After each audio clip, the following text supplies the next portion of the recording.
চালটা আমার অনেকটা শুকিয়ে গেছে, মাখানো ছিল।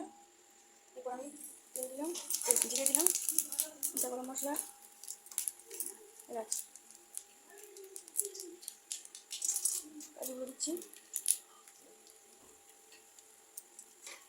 কাজুগুলো হালকা ভেজে নেবো তেলে। এরপর আমি চালটা দিয়ে দেবো। চালটা আমি ভালো করে ভেজে নেবো। আমার নুন দেওয়া হয়নি, সামান্য একটু পোলাওটা আমার একটু মিষ্টি মিষ্টি হবে, তাই একটু নুন দিয়ে দিলাম, সামান্য একটু।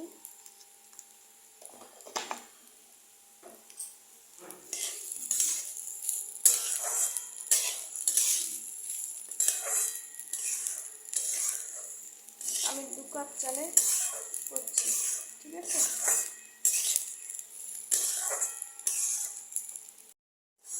পোলাওয়ের চালটা ভাজা ভাজা করে নেব। আমার কাছে কিশমিশ ছিল না, তাই ড্রাই ফ্রুট থেকে আমি কিছু ব্লুবেরি ক্যানবেরি বেছে নিয়েছি, ওইগুলো দিয়ে দিলাম।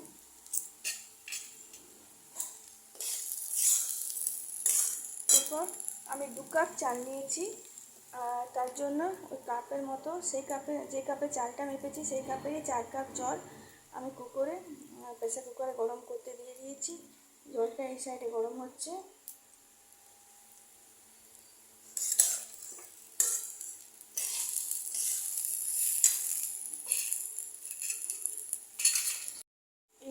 পোলাওয়ের গরম মশলার গুঁড়োটা আমার করা আছে, আমি বাড়িতে করে রেখেছি।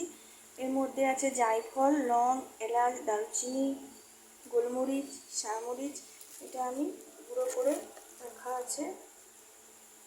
এই গুঁড়ো মশলাটা দিয়ে দিলাম। ঠিক আর খুব বেশি 2 কাপ চালের আন্দাজে দিতে হবে।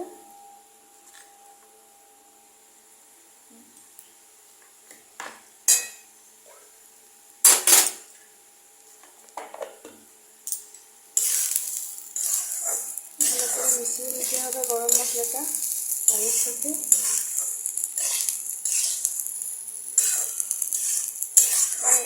হাজবেন্ড টিফিন নিয়ে যাবে সকালে, তার সময় খুব কম, তাই খুব জলদির মধ্যে,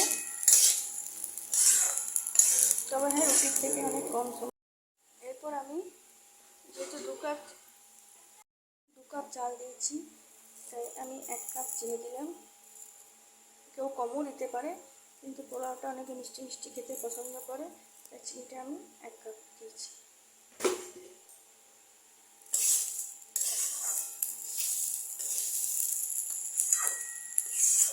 চালটা খুব ভালোভাবে ভাজা ভাজা হয়ে গেছে, ঠিক আছে।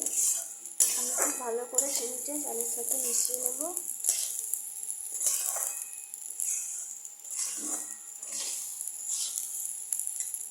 আমার প্রেসার কুকারের জল গরম হয়ে গিয়েছিল, চালটা আমি কুকারে দিয়ে দিয়েছি।